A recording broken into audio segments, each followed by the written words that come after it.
کا صرف ایک بار کلمہ پڑھ کے جنت میں کیسا چلا جائے گا؟ کس نے کہا آپ کو جنت میں چلا جائے گا؟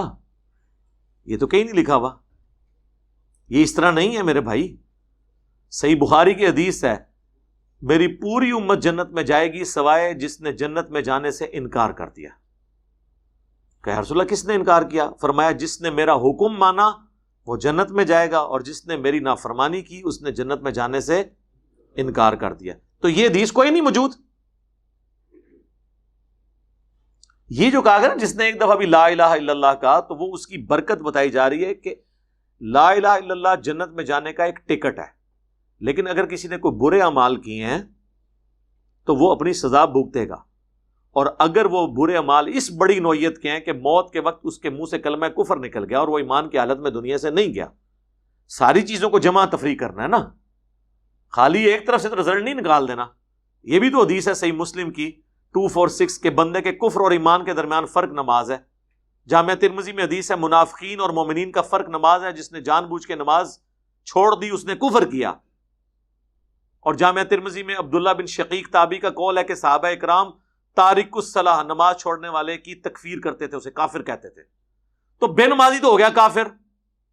یہاں تو جس کی شادی نہ ہوئی ہو لوگ پوچھتے ہیں جی انہیں پوری زندگی بیاہ نہیں کیتا تھا، جنازہ ہو جائے گا؟ اور جنہیں پوری زندگی نماز نہیں پڑھی اس کے جنازے کی تو پہلی سب میں تو کھڑا ہوتا ہے، کیونکہ وہ وہاں کا سب سے بڑا ڈان ہوتا ہے یا پولیٹیکل لیڈر ہوتا ہے۔ اس وقت تجھے خیال نہیں آیا کہ اس نے تو کبھی نماز نہیں پڑھی، اور پڑھی بھی تو نفلی نماز عید کی نماز فرض نہیں ہے، نفلی نماز۔ اور قرآن کا فتویٰ وَأَقِيمُوا الصَّلَاةَ وَلَا تَكُونُوا مِنَ الْمُشْرِكِينَ، اور نماز کو قائم کرنا اور دیکھنا مشرک نہ ہو جانا۔ جس نے نماز چھوڑی اس کا کبھی نہیں کسی نے پوچھا کہ اس کا جنازہ پڑھے یا نہ پڑھے۔ نماز چھوڑنا تو بہت بڑا گناہ ہے، اس سے چھوٹا گناہ خودکشی کرنا۔ صحیح مسلم میں حدیث ہے خودکشی والے کا جنازہ لایا گیا، آپ فرمایا میں نہیں جنازہ پڑھوں گا، تم پڑھ کے دفنا دو۔ اتنا غصے کا اظہار کیا، یعنی ٹوٹل برا کر دو۔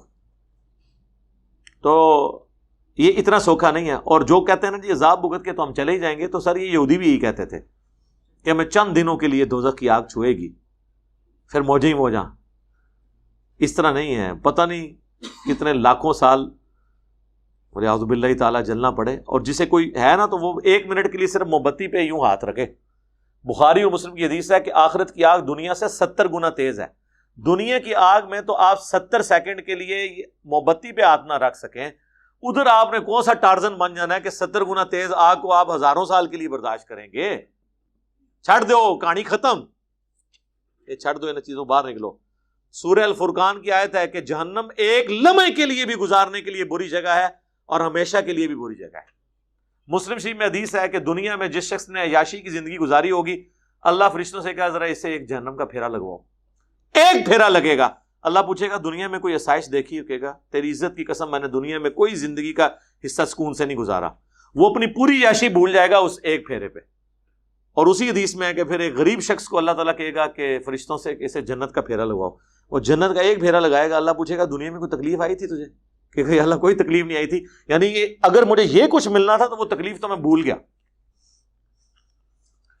اللہم انا نسألک جنت الفردوس مع النبیین والصدیقین والشہداء والصالحین۔